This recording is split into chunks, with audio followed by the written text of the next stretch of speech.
What's up YouTube, this is Tubedigga. In this video I'm going to show you how you can export sequences and programs from one project and import them for use in a new project. So I've been asked this question many times both on here and Facebook and also on my Google Hangouts private one-to-one lessons. If you do actually want one of those with me, please contact me at tubedigga@gmail.com and we can discuss times, dates and prices. I'll put my email address in the description below. So why would we want to export sequences and programs from one project and import them into a new one? Well, my situation is I've got this big project here and there's 4 particular sequences, 9, 10, 11 and 12, that I really like, and I'd like to develop this as a proper song within a brand new project. It's as simple as that. So let's go to sequence 9 and take a look at track 1, and we're using this drum program called Logan's Run. If we go up to sequence 10, which is Logan's Run 2, we're using the same drum program. It's only sequence 11, which is using Logan's Run 2, and sequence 12, which is Logan's Run 4, we're back to using Logan's Run. So we're only using 2 drum programs for these 4 sequences. But let's go back to sequence 9. I've actually gone up to a 2nd, 3rd, 4th and 5th tracks and added all different program types, and I've named them to something unique. So this is called key 1, it's a key group program on track 2 in sequence 9. Track 3 in sequence 9 is a clip program, which I've just called clip 1. I've also got a MIDI program on track 4 and I've called that MIDI 1, and on track 5 I've got a CV program.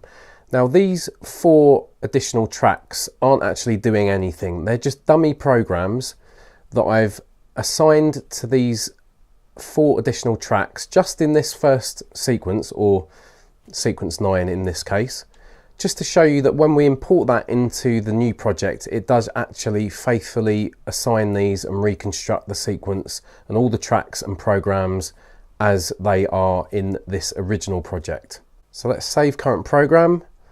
Now it's actually defaulting to internal MPC documents programs. I've actually done that already as a test. Let's just do it again and overwrite these. So save. Are you sure you want to overwrite it? Overwrite. And that should export all the sample data that is currently being referenced by that program. If you can remember, on sequence 11 we just had that Logan's Run 2, which is just a duplicate with some slightly different samples. So let's save that. So again, let's overwrite that.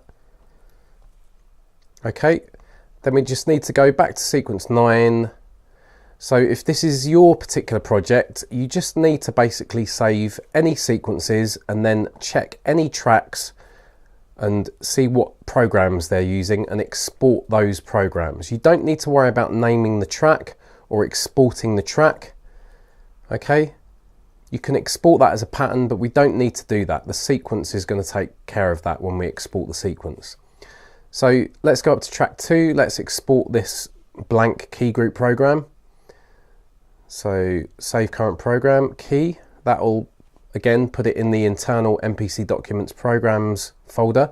The reason I'm using this, just so you know, is because I'm using the internal drive as pretty much a dumping ground. I'm exporting stuff to it, I'll import it into a new project, but then when I go to save that project, I'll save that to my SD card.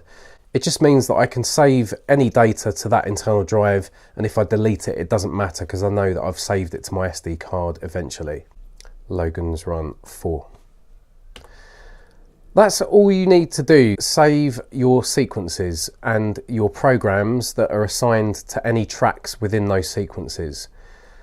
The only thing that it doesn't do is if you've got any effects on your returns, it won't allow you to save a file for your effects. So you will have to reconstruct any effects that you've got. I've currently got a delay mono sync on my first return and a delay analog sync on my second return.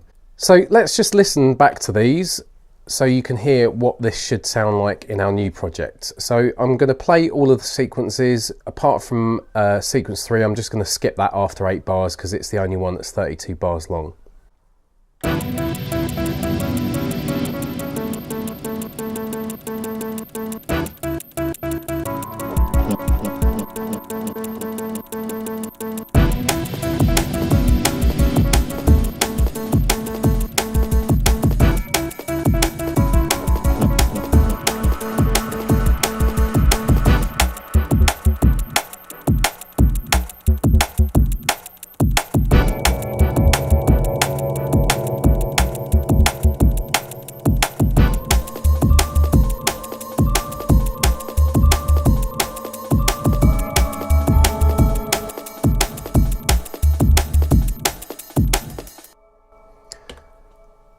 Okay, so let's now create a new project.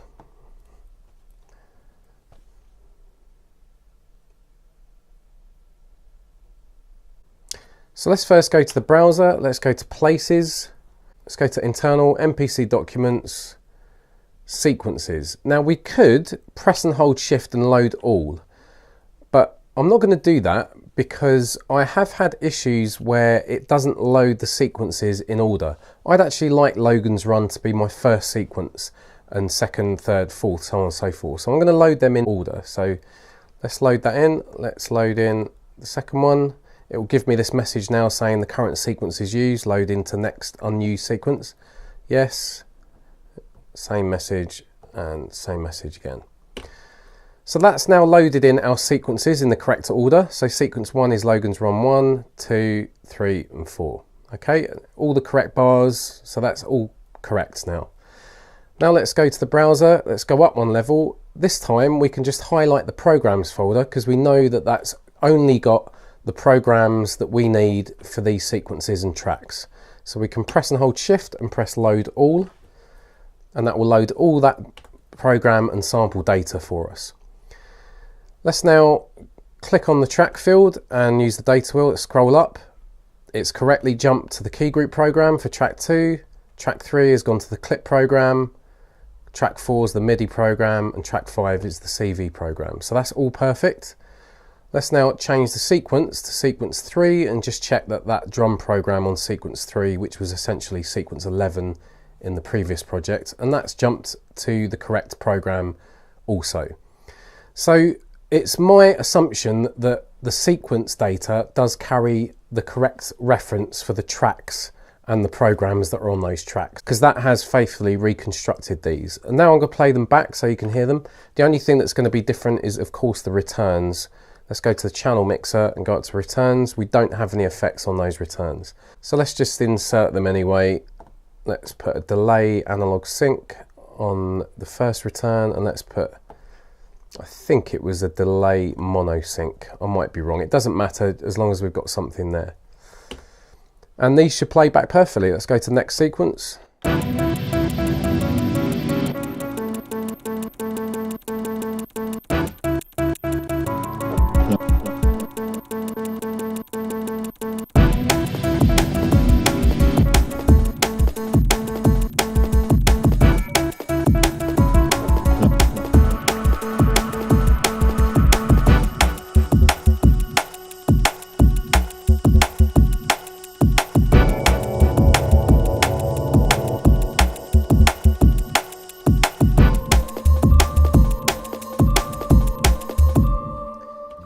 So there you go guys, we've exported the sequences and programs from one project and imported them into a new project, and everything is playing back as it should. Any comments or questions on this, please put them down below.